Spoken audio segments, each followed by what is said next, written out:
anapokosea hata kidogo hushuka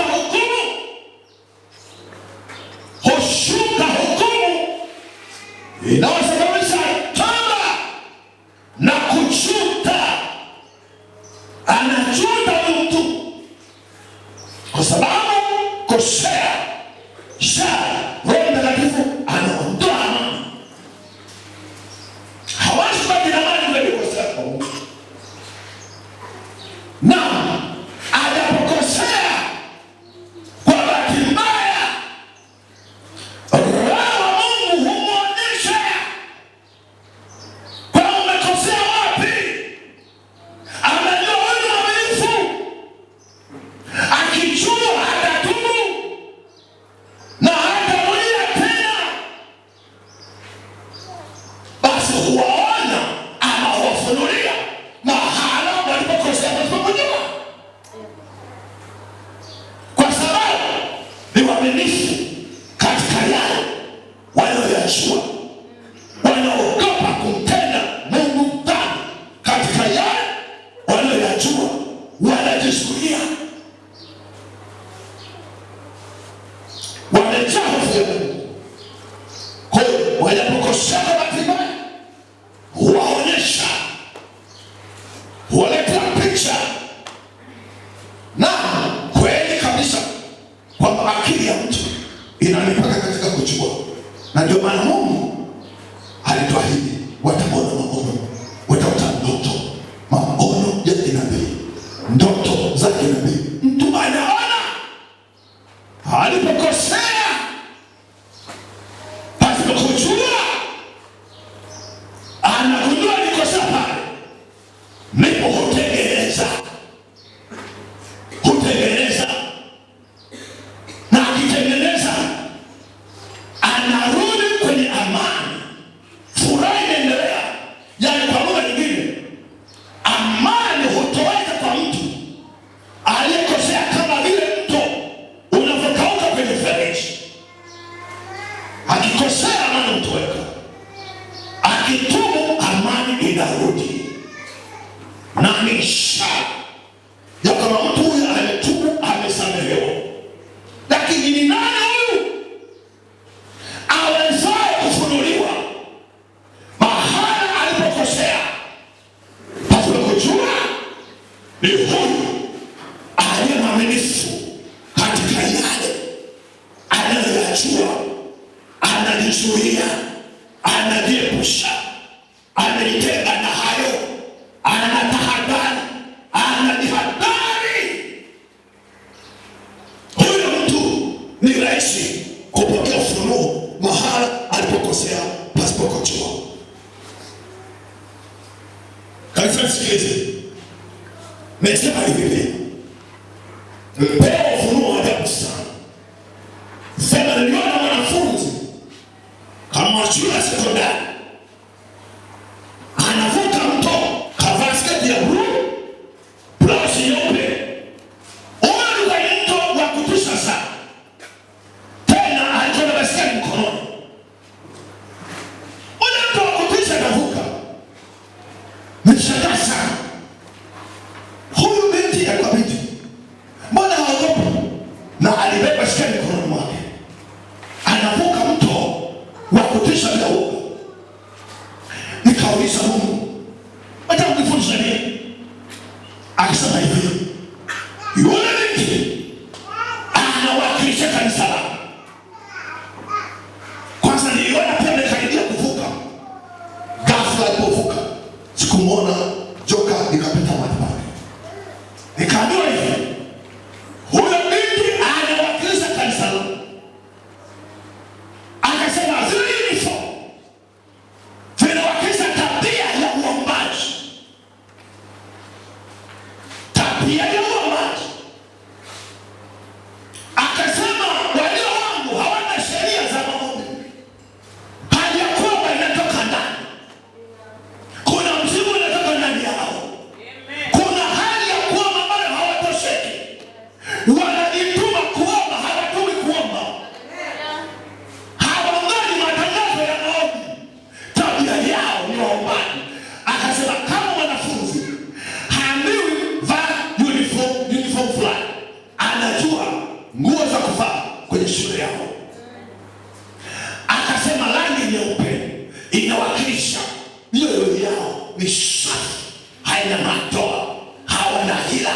weupe ndani na nje. Akasema ile seke inawakilisha wanajilinda kwa kauli na matendo wasimkosee Kristo. Akasema wana ushuhuda usiokamilika kwa watu, wanahubiri kwa matendo yao na kauli zao kwamba wameokoka. Akasema ule mtu ni changamoto wanazokutana nazo ile basikeli. Akasema ni uaminifu katikati ya changamoto, ni uaminifu. Hawamtendi Mungu dhambi, hawamtendi Mungu dhambi. Akasema ulivyoona amekaribia kuvuka, maana kavuka, maana likapita yatoka. Akasema kanisa langu ambao ni takatifu limekaribia kutwaliwa na lishatwaliwa. Mpinga Kristo atachukua nafasi. Hilo ni kanisa lake, ni takatifu, ndani yake ina hofu ya Mungu, inamcha Mungu, inazuia kwenye maovu. Hata mtu akiwa silimu hawezi kutenda dhambi, hawezi kutenda dhambi. Ana hofu ya kumcha Mungu, anajizuia, anajilinda, anajiepusha. Hamsulubishi mwana wa Mungu bara kwenye msalabani kwa kutenda dhambi, ni sawa na kumsulubisha mwana wa Mungu msalabani mara pili. Akasema kanisa langu ni takatifu katika mambo yote, ni takatifu, linajilinda katika mambo yote, na kiu yao ni kufanya mapenzi ya Mungu. Na ndio maana kwa bahati mbaya wakikosea, Roho Mtakatifu huwafunulia, huwaonyesha. Anajua kuonyesha mtu huyu atatubu na kuacha, ataanza upya. Lakini hawaonyeshi wale ambao sio waaminifu katika yale wanayoyajua, sio waaminifu. Hashughuliki nao, hashughuliki nao. Angalia sana, angalia sana, usifariki kwa kunena kwa roho. Mungu anaweza kuacha hiyo, lakini sikusaidie lugha ya kweli, lugha ya kweli. Mtu wa Mungu akinena inazaa mafunuo. Narudia tena, lugha ya kweli. Huyo mtu akinena inazaa mafunuo.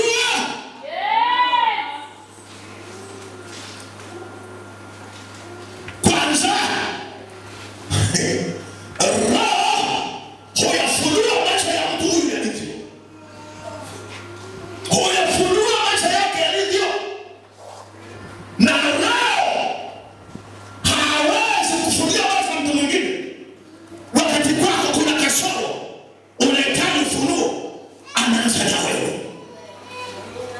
anaanza na wewe. Huyo ndio Roho Mungu.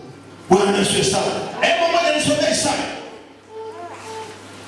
Anisomee sura ya 6. Isaya sura ya 6. Katika mwaka ule aliokufa mfalme Uzia, alimuona Bwana ameketi katika kiti cha enzi kilicho juu sana na kuinuliwa sana, na pindo za vazi lake zikalijaza hekalu.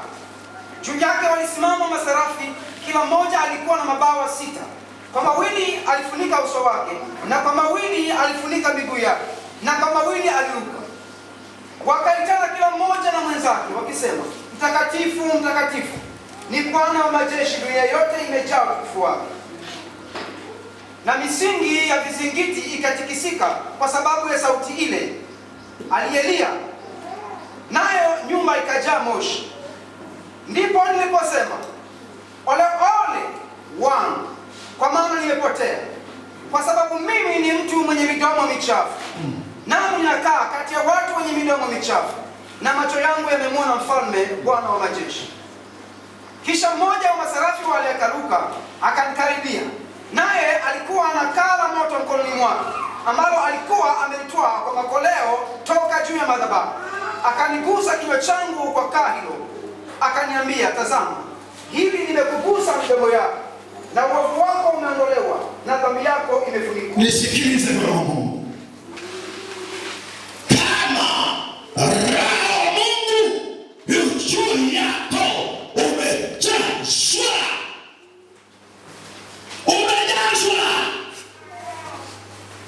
kinachofuata ni maono ya kinabii na ndoto za kinabii ambazo huweka wazi maisha yako yalivyo.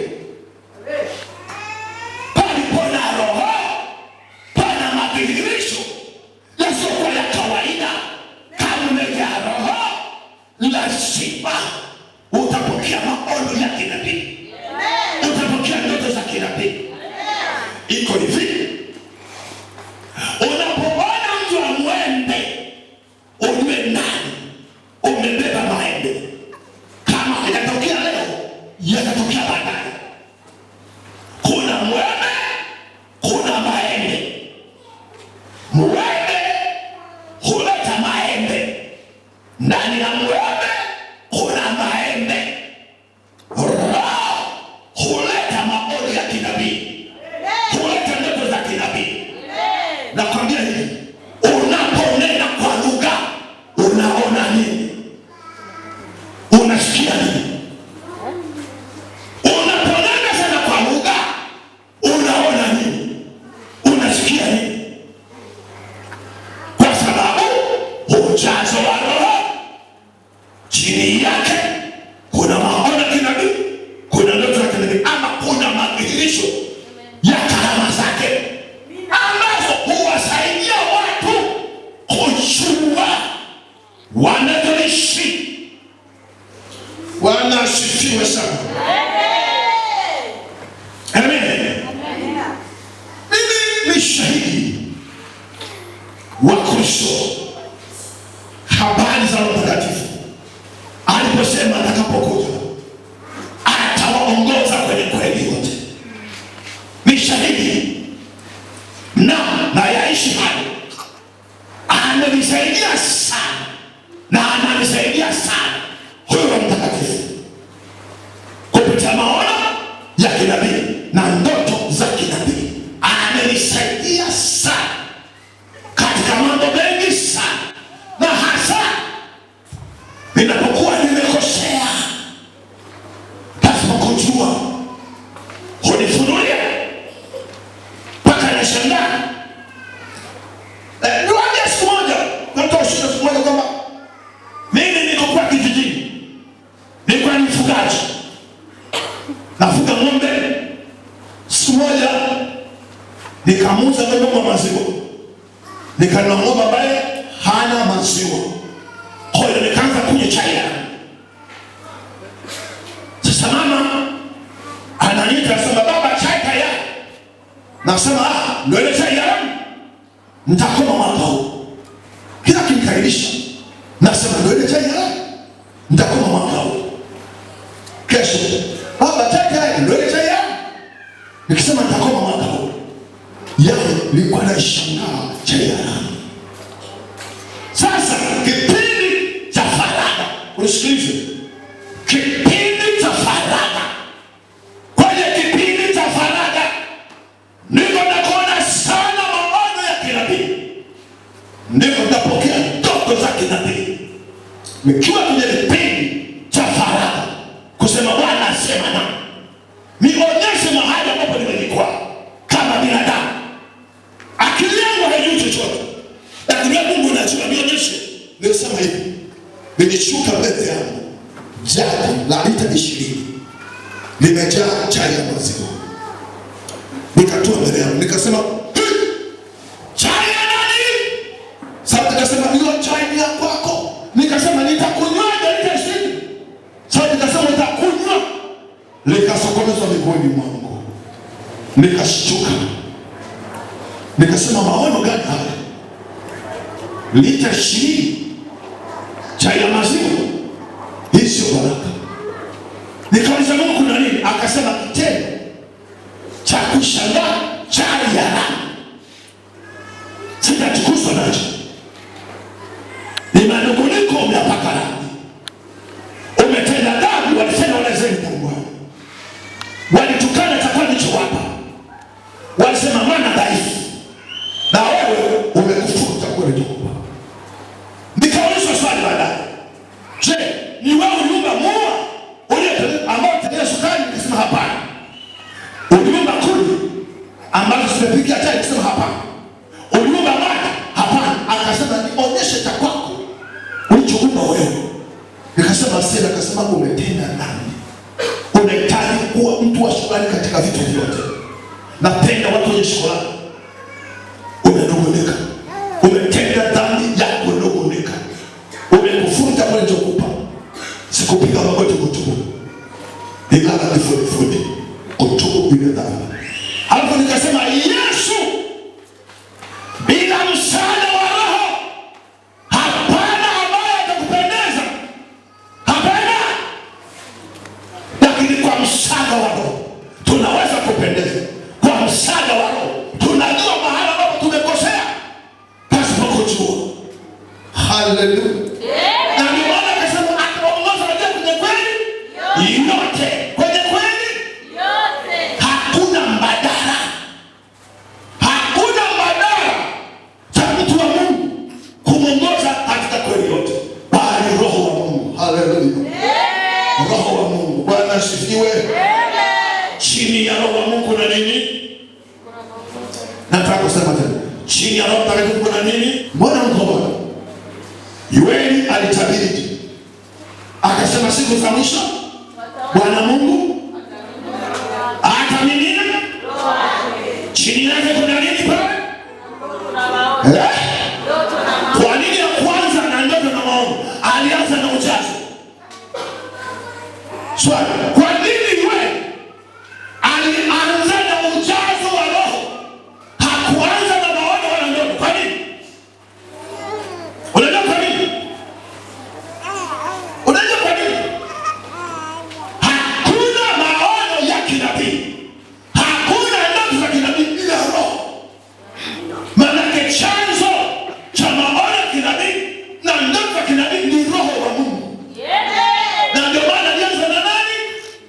Na Roho wa Mungu, kwamba atakapowajilia wataona maono, wataona ndoto, watatabiri. Ni mwanzo wa madhihirisho ya karama za Roho.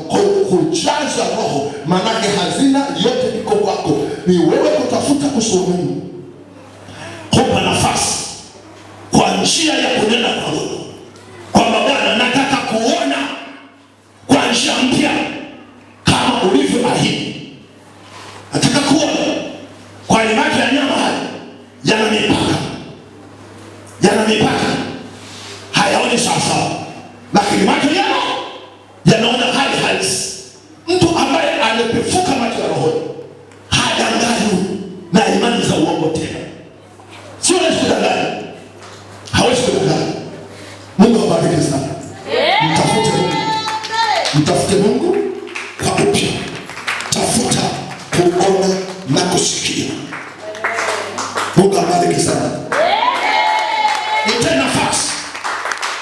Nitoe nafasi ambao wamepokea ufunuo ama neno wakiwa nyumbani ama wakiwa hapa, ni waruhusu, kwa sababu karama za Roho ni kwa ajili ya kujenga kanisa. Napenda sana kitabu cha ndugu zangu wa Chiishi, kinaitwa Huduma ya Kichungaji. Kizuri sana, kinakaza sana kwamba mchungaji haitoshi kufundisha mambo ya Roho na karama zake, bila kuwaruhusu wale kutamka mbele ya kanisa, kusema kile ambacho Mungu amesema na mbele ya kanisa. Ni kitabu kizuri sana. Hasa niruhusu wale ambao wamepokea neno kutoka kwa Bwana, labda mkiwa nyumbani au mkiwa hapa. Karibu. Karibu kama. Bwana Yesu asifiwe. Haleluya. Amen. Nithibitishe alichokuwa nakisema Baba.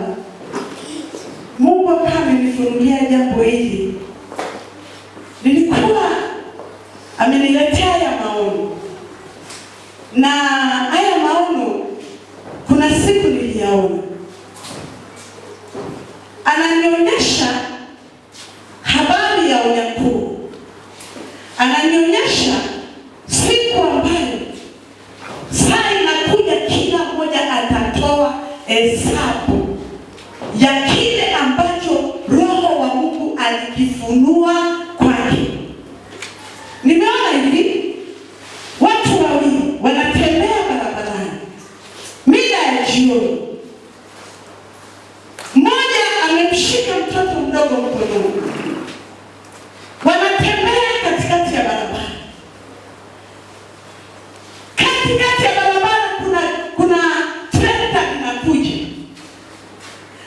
Sasa yule mwenye trekta anaona hawa wamama hawasogei barabarani. Ikabidi alipaki, ashuke yule dereva, akawafuata wale wamama. Akiwa mnyenyekevu sana, amejaa hofu sana ndani yake. Akawaambia hivi wale wamama, ninaomba mtembee pembeni ya barabara, msipite katikati. Kwani mimi ninaelekea kwa bosi wangu kutoa hesabu ya kazi niliyoifanya. Nisije nikawagonga. Wale wamama wakapita pembeni ya barabara. Yule mwendesha trekta akapita. Wale wamama wakaendelea mbele. Nikajikuta na mimi nimefika. Tunaenda pamoja na wale wamama. Tulipoenda mbele, nikakuta barabara inatengenezwa. Wale watu wako busy sana, wanatengeneza. Pembeni yao nikaona saa kubwa imetundikwa, ile saa ya mshale. Nikaona ule mshale unaenda kwa kasi, umefika unaenda kugonga ili iwe saa 12 kamili. Ule mshale imebaki sekunde ili ugonge ifike saa 12 kamili. Wale watu wanachimba barabara huku wanatazama ile saa, yani wanakimbizana na ule muda. Nikawa nawaongelesha kitu, wale watu hawakunijibu, bali wananionyesha muda umeisha. Unapotuchelewesha, nikigonga saa 12 ni mwisho wa kufanya kazi. Inabidi tuende kutoa hesabu ya kazi tuliyoifanya. Maono ya kakati. Nimemuuliza Mungu sana nyumbani, lakini nimekuja hapa asubuhi naomba. Ndipo Mungu akawa ananisemesha habari ya yale maono. Anasema hivi, unakuja wakati yale ambayo niliyafunua kwenu, kila mmoja atatoa hesabu ya kile nilichokifunua kwake. Yale ambayo niliyafunua kwako, unakuja wakati kila mmoja atatoa hesabu ya kile ambacho alikisikia, kile ambacho kilifunuliwa kwake. Mungu anasema utatoa hesabu. Amekusemesha kile ambacho amekufunua kwako, umewajibikaje? Unakuja wakati kila mmoja atatoa hesabu.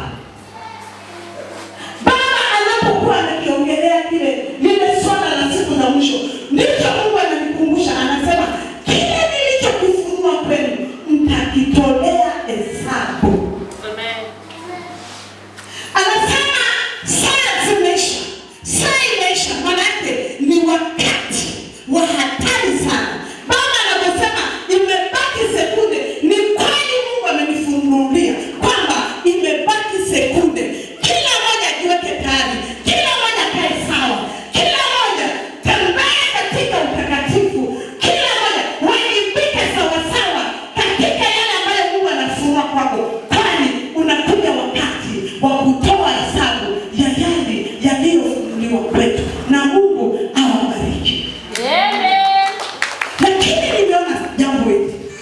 Nimeona baba mmoja anautazama msingi, alafu ule msingi anaumwagilia maji. Nimeona haya maono, alafu yakatoweka. Nikasema, Mungu unataka kusema nini? Nini maana ya maono ninayoyaona? Anasema watu walio chini ya maongozi yangu nimewajenga imara kama huu msingi unaotazama. Anasema chini ya maongozi ya Roho Mtakatifu, watu wanaoongozwa na Roho Mtakatifu wamejengwa kwenye msingi imara.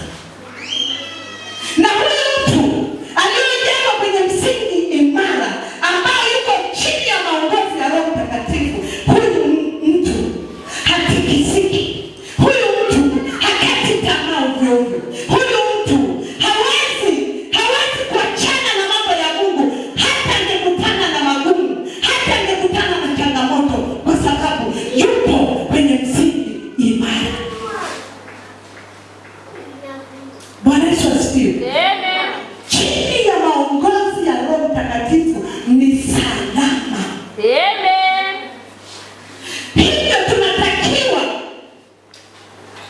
kutenga muda kutafuta yale yatupasayo ambaye Roho Mungu anafunua kwetu, ili tuwajibike kwa wakati sawasawa na yalivyofunuliwa. Ndipo tutaziona baraka za Mungu. Wakati tuliokuwa nao wana wa Mungu ni wakati wa kujilinda sana, wa kusikiliza sana kile ambacho Roho wa Mungu anatusemesha, ili tuenende sawasawa na mapenzi ya Mungu. Nje ya maongozi ya Roho Mtakatifu hatuwezi kumpendeza Mungu. Kwa hiyo tunatakiwa kutafuta sana kusikia na kuona katika Roho, tuwezi kumpendeza Mungu. Bwana Yesu asifiwe. Mungu awabariki sana. Amina. Tunza utakatifu. Jitenge na mambo ambayo hayana maana kwako. Jitenge na maneno yasiyokuwa na sababu. Tafuta kuona na kusikia, ndipo utampendeza Mungu. Na Mungu awabariki. Bwana Yesu asifiwe. Bwana Yesu asifiwe. Bwana Yesu asifiwe. Ninamshukuru Mungu kwa ajili ya siku ya leo. Kitu cha kwanza kabisa, naomba ushangilie Mungu. Piga makofi na vigelegele kwa Mungu. Alafu nitakwambia kwa nini unapiga makofi na vigelegele. Yaani piga makofi na vigelegele kwa Mungu. Alafu kumwambia Mungu asante. Ninakushukuru kwa uweza na nguvu. Bwana Yesu asifiwe. Nimeona mtu mmoja amekuja hapa, ni mfano wa daktari, lakini alikuwa na kitu mfano cha kupimia uzito. Kila mmoja anatakiwa akanyage pale kwenye kile kitu cha kupimia uzito, kwa sababu kila mmoja anapimwa uzito alionao. Sasa uzito ulikuwa kama umepungua, anakuambia kabisa unatakiwa kutumia vitu fulani na fulani ili uzito fanyaje uongezeke. Na kama uzito uko umezidi, anasema kwa uzito huu utakusababishia magonjwa haya na haya, uzito unatakiwa utumie vitu fulani ili uweze kupungua. Bwana Yesu asifiwe. Nikasema Mungu nini maana yake? Ninapoendelea kutafakari kile ninachokiona, ninasikia mtu mmoja akiwa ananena, anasema mshukuru Mungu kwa uponyaji, kwamba Mungu amewaponya kwa namna ya ajabu. Ina maana yako magonjwa nyemelezi, yako magonjwa yaliyokuwa yanakunyemelea, lakini Mungu amekuponya kwa hayo. Kuinua Mungu na kumshukuru Mungu kwa siku ya leo, umeniponya na magonjwa nyemelezi ambayo adui alitaka yanipate ili niweze kuanguka katika hayo, lakini Bwana umeniponya kwa namna ya ajabu sana. Amen. Lakini jambo lingine pia, usiku wa kuamkia juzi, nikaona hivi.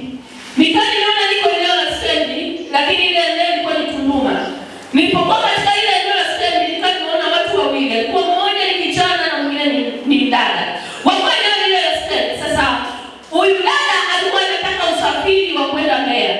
Sasa akawa anamwambia yule kaka, nataka usafiri mahali hapa ili niweze kwenda Mbeya.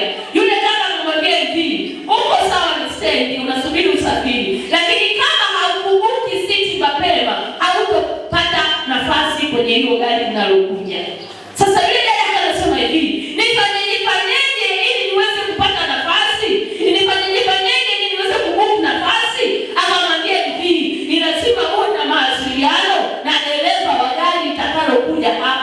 Bwana Yesu asifiwe. Sasa nikana tafakari nini ya maana kile kitu naona. Ndipo Mungu akaniambia hivi, wako watu makanisani wanaabudu. Yaani ni mfano wa kwamba wako katika kituo cha stendi. Yaani watu wengi wanaabudu, maana yake wanatarajia kwenda mbinguni. Bwana Yesu asifiwe. Wanatarajia kwenda wapi? Mbinguni. Wako eneo la stendi ni sawa, wako eneo la kanisa ni sawa, lakini je, wanayo mawasiliano na Roho Mtakatifu ambaye yeye ni dereva anayeongoza kanisa?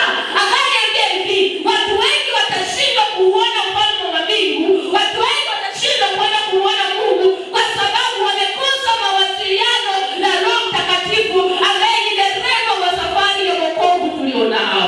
Akaniambia hivi, kila mmoja yampasa kuwa na mawasiliano yeye binafsi na Roho Mtakatifu, amuongoze kama Roho Mtakatifu alivyosema kupitia Baba hapa, akuongoze akutie kwenye kweli yote. Yale ambayo yamepungua kwako akusemeshe, akurekebishe, akwambie kwamba umepungua katika hili, katika ile, ili uweze kutengeneza hiyo safari ulionayo. Safari tuko nayo, uko stendi ni sawa, lakini je, unayo mawasiliano na Roho Mtakatifu? Unao ushirika na Roho Mtakatifu? Kila mmoja atafuta ushirika binafsi na Roho Mtakatifu ili aweze kumuona Mungu. Amen. Lakini jambo lingine pia nimeona hivi, niko eneo la kanisani, watu wakawa wanafanya maigizo. Yale maigizo yalikuwa ni maigizo ya kuchekesha na ya kufurahisha, lakini maigizo yale naona kana kwamba wanamkufuru Roho Mtakatifu, kwa sababu namna walikuwa wanaigiza kama Roho Mtakatifu anasema katikati yetu, wanaigiza yale yanayotendeka ni Roho Mtakatifu anayozungumza hapa. Nikasema hivi, watu hawa mbona wanaigiza vile Roho Mtakatifu anavyosema kwetu? Bwana Yesu asifiwe. Sasa ndipo nilipoamka namuuliza Mungu, nini maana ya kile ninachokiona maigizo katikati ya kanisa na watu wanaigiza Roho Mtakatifu anavyosema? Ndipo Mungu akasema hivi, kama maandiko yanavyosema, dhambi zote zitasamehewa isipokuwa dhambi ya kumkufuru Roho Mtakatifu. Wako watu wengi wanaigiza mambo ya rohoni, wanaigiza mambo ya Roho Mtakatifu. Wako hapa kimaigizo, wanafanya kwa maigizo, hawataki kuenenda vile Roho anavyotaka waenende. Wanaigiza maisha ya wokovu, wanaigiza kutembea na Roho Mtakatifu, lakini hawatembei na Roho Mtakatifu. Kwa sababu gani? Tabia zao, kauli zao, mienendo hayajabadilika maisha yao. Wako vile vile, hakuna badiliko liwalo lolote. Kwa hiyo wako kwa maigizo. Nataka nikwambie, kama Roho alivyozidi kusema hapa, ni wakati wa wewe kubadilika na kuacha maigizo. Kwa sababu unapokuwa unaigiza habari za Roho Mtakatifu na wakati Roho haiko ndani yako, ina maana kwamba hautanyakuliwa siku ile ya parapanda. Kila mmoja Roho Mtakatifu awe anisikia ndani yake, amsemeshe, amuongoze, amwambie ni wapi alipokosea pasina kujua, ili akaurithi ufalme wa Mungu. Maana mabadiliko ya kweli yanatokana na Roho Mtakatifu. Anakusemesha ulipokosea pasina kujua, unarekebisha, unaendelea mbele. Lakini kama kuna mabadiliko kwako, ina maana Roho yeye naye ni wa maigizo. Amina. Bwana Yesu asifiwe sana. Lakini pia nikafakarishwa kwa habari ya andiko Matendo 12 mstari kuanzia mstari wa 4. Hizi ni habari za Petro. Petro alikuwa yuko ndani ya gereza. Alipokuwa katika hali ya kufungwa katika ndani ya gereza, ghafla akawa ameguswa ubavuni na Roho Mtakatifu na malaika. Alipokuwa ameguswa ubavuni na malaika, akamwambia inuka uondoke. Niliona likawa limemwachia. Sasa akawa anatoka kwenye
ambaye alinipa maono, Baba akatufundisha na tukapata faida. Nimekuwa nikipita katika mapito magumu na katika udhaifu, lakini Roho Mtakatifu amekuwa akinifundisha kuhusu kutoa fungu la kumi. Amen. Haleluya. Mimi hata kama nikutangana. Kama yule mama yetu kamwambia tunaomba peleke fungu la kumi. Amina. Na nimekuwa nikifanya hivyo, unaweza ukashangaa. Hata hivi nilikuwa hali yangu sio nzuri. Lakini wakati naondoka nyumbani nilipotoka kanisani, fungu langu la kumi nimeliacha. Amen. Mpendwa, usijionee. Mungu anatutii. Anapotuletea shule, tusipende kumwimbia Mungu. Mafanikio yote ni kwa ajili ya Mungu. Amen. Unapokuwa unapita katika mapito ukajihurumia, ukasema mimi leo sitakuwaje, ukiumwa ukaenda hospitali ukaangalia hela uliyotumia, alafu Mungu anakuambia hospitali inaonekana lakini kule umelipia. Mpendwa mtoto wa Mungu, mwana wa Mungu, hebu toa uaminifu. Roho Mtakatifu amesema mahali hapa kuhusu fungu la kumi. Unaweza na unapopata hela, shetani huleta vitu vingi sana. Lakini mimi nimegundua mbinu za ibilisi. Kila nikifanikiwa, wakati mwingine hata baba akiwa mkoani, nilikuwa nimejenga ufunuo kwamba niirushe kwenye simu. Baba wakati mwingine anachanganya nipigia simu. Tuwe waaminifu.